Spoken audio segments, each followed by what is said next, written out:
Hi, I'm Steph, personal branding coach. Today we are going to talk about your fonts for your personal brand. A lot of times I get clients who are just trying to figure out what fonts to use when they're opening up things like Canva or any sort of document to keep things consistent across their website, social media, and all that kind of stuff. Today we're going to be working just from Canva because it's the easiest way for me to show you some things. And also, since that is the way that most people design, you can start seeing some of the font options and that kind of thing. Now, if you haven't already started a document like this with your own branding kit, I highly recommend it. If you've gone through the color course already, you probably already have your brand mood board. It's the same idea, but we're expanding further into it. And I probably will go through actually building one of these in another video. If that's something that you're interested in and just bringing it all together, let me know. Send me a message or comment on the video below, and I'd love to hear about that. So today we are talking a little bit more about the fonts. And so with fonts, we have mine here, and I've just listed them here as part of my branding kit. And today I just want to give you some tips in building a font collection. It's very similar to your color palette where you want to have specific fonts that you use. The one side note with that is that the exact font that you use on Canva might not be the exact one you use on your website. But I would suggest you at least use similar ones or pick something that's going to be a lot more easy to translate through them both. Like for instance, my body font is actually Montserrat, not the other one there. And this is a font that's easily available to put on your website, and it's also through Canva. So picking something that for a body font is a good idea that it matches across. And so why is this important? It's again, back to the same thing as your colors, your imagery, your fonts, your brand vision, your keywords, absolutely everything about your personal brand needs to be consistent across everything that you work with. Especially I find with social media that a lot of times people are jumping into Canva and they're just picking these random fonts. And similar, if you're picking random fonts or photos, then you're not going to really have that like brand consistency across the board. And then as soon as you post something that's a different font, it's not going to have that instant if I could talk today, it's not instantly recognizable, right? Which is what we're going for. So just a little bit of background on fonts. We're going to open this up here. Let's expand. So when I first started in graphic design over 20 years ago, which always sounds weird for me to say, but it was just when I was really young, the standard practice is you have your header font and then you have your body font. So your header font is going to be like exactly what it sounds like. So headings. So if you're talking about best massage tips from an RMT, this is just random. You know, that would be your title. And you can pull it out over here. We're just going to do that. And I'm just going to compare this to, now your body font is where the bulk of your messaging is going to be. So this is where you would go into details and such about the topic. So if you open up the book that's closest to you right now, you could probably instantly see right away that they follow this general format. So I'm going to do just that.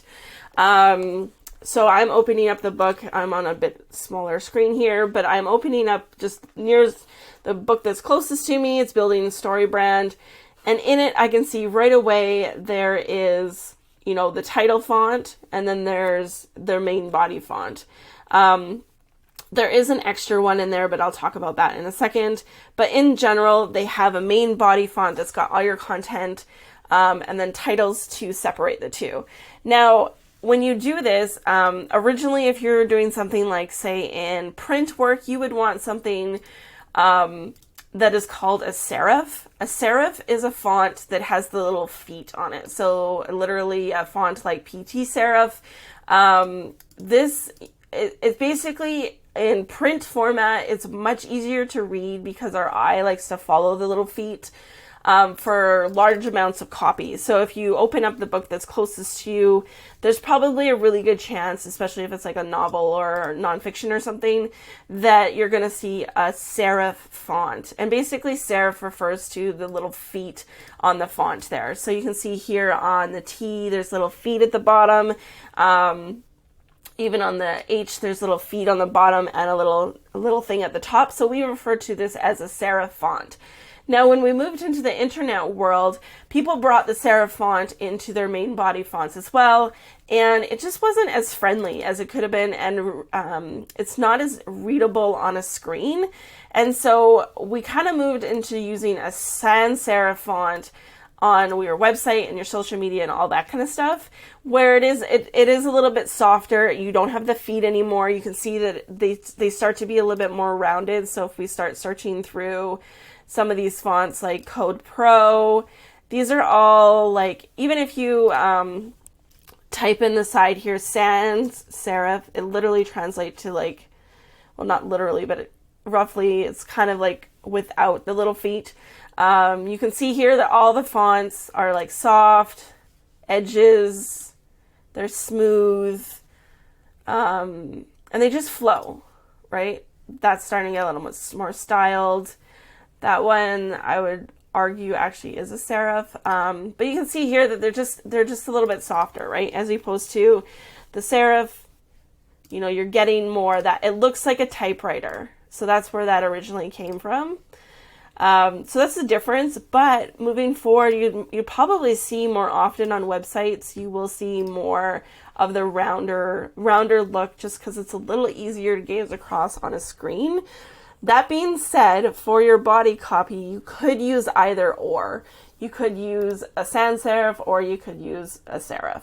The same goes for titles. So titles originally kind of went either way, like with magazines and stuff. You could have a sans serif, you could have actually, you could have like a styled font. So if you're going for more like a handwritten font, you know, a calligraphy font. These are all things that you could use for titles and stuff, right? And originally, like in, you know, if you open up a magazine or something, you could have almost any option there, because with your titles, you're not trying to get people to read for a really long time, so they can be a little bit more styled. It's just a little bit, you're not concerned about people reading it for a long time.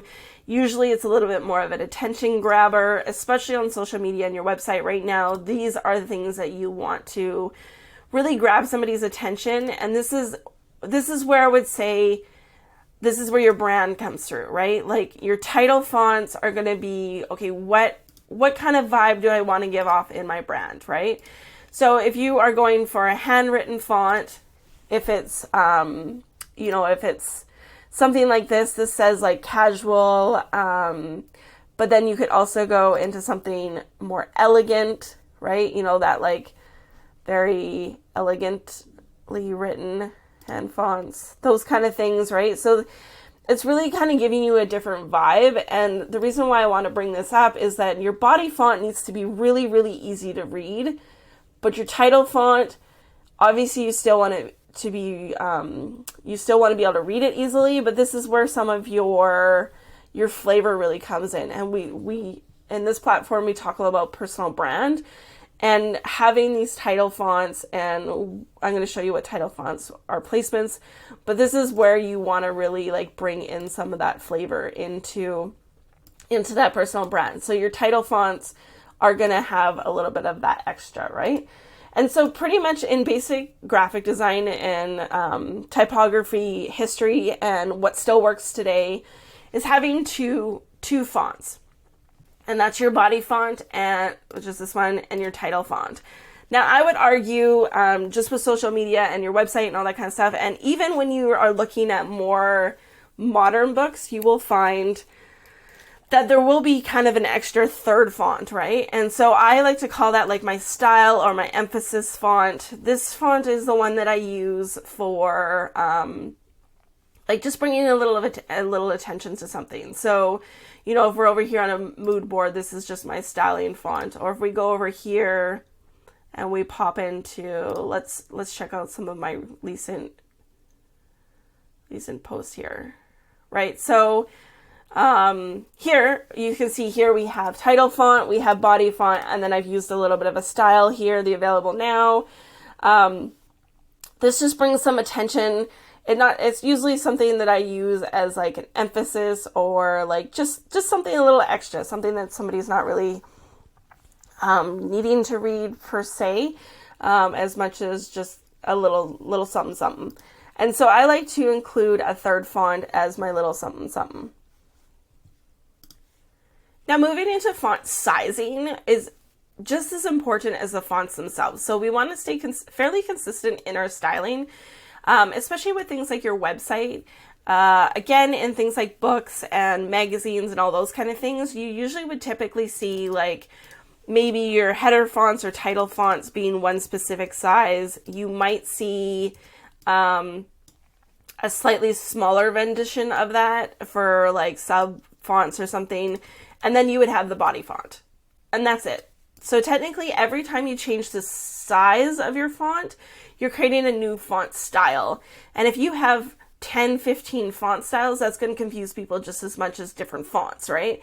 So you want to stick to fairly similar font styles as well. So on your website, your body font should pretty much be all the same size, like 12 or 14. Back in the day, it was like we went through a phase of having like size 10 font, but like anywhere between 12 and 16 is kind of a little bit more normal.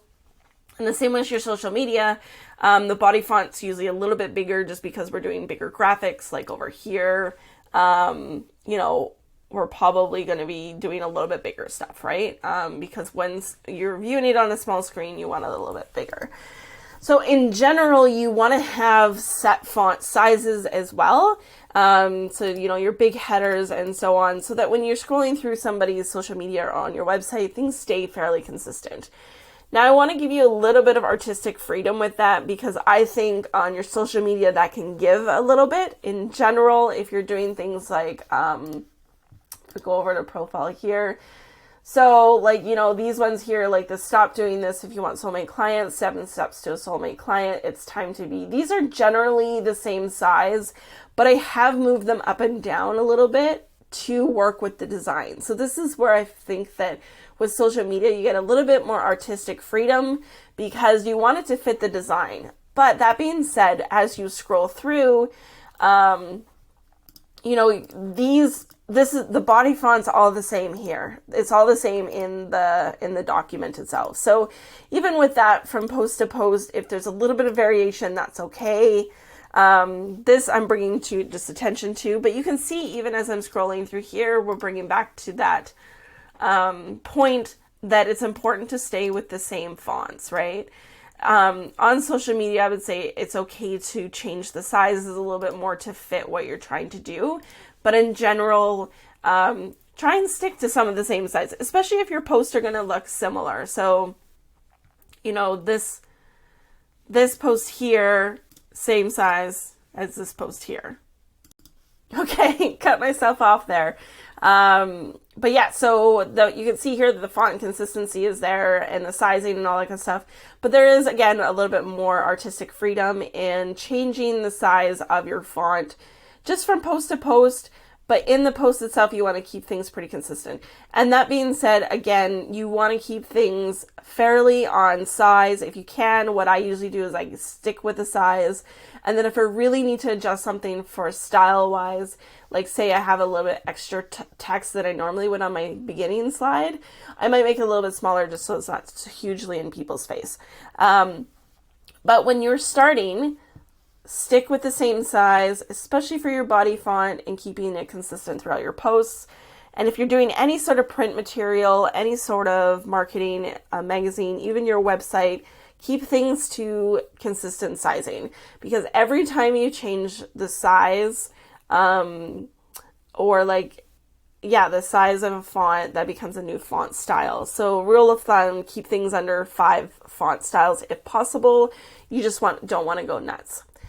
So as you're picking through your fonts, and what I always recommend is lay them out in just a simple document like this. Give yourself some rules. put subheader if you want to or something like that, just so you can start to see things. And then as you're bringing things into your designs, you can see how things start to flow, right? And as you scroll through, you should be able to see somebody's fonts are very consistent across the board. So when we go over here, you can see that I've used the same title font. I use the same consistent body font. And then if you go over to a website, you should see a similar vibe again. I've got those titles. This is a different font because it does the Podia platform doesn't actually have the font that I want. You could probably import it, but for now I thought that was consistent enough. But I wouldn't want to go from like this style font to a totally handwritten font.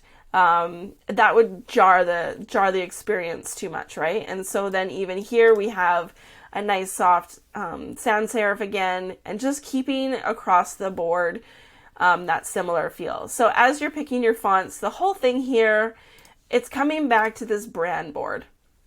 You want to have something you can go back to and be like, no, these are my brand rules, right? And you know me, I like to break the rules and go outside the box when I need to. It's not uncommon for once in a while to pop some red in there just to really bring some attention and color theory behind that. But in general, this is your rule book. Start creating your rule book, and not enough people are throwing their fonts into the rule book. So it's just as important as your colors, just as important as consistent imagery, it's just as important as the overall vibe to pick out those fonts. And as I said, those header fonts are great for some personality, and same with the style fonts, just to inject some little emphasis there. Anyways, that's your little spiel on fonts, giving you some suggestions. I definitely recommend popping into Canva and just playing with some combinations like this. We didn't dive too much into like what goes good together. A lot of times people, back in the day it used to be have sans serifs or handwritten fonts as titles, and then have and then serif fonts as body text. But now it's just make something, it needs to just go good together. Don't have anything completely jarring, that kind of thing. If you're in my mastermind, this is a great thing to get some feedback on. Hey guys, do you think these fonts work good together? All that kind of stuff. Or I'm available for one-to-one feedback on that too through coaching sessions. All right, have a great day and happy personal branding.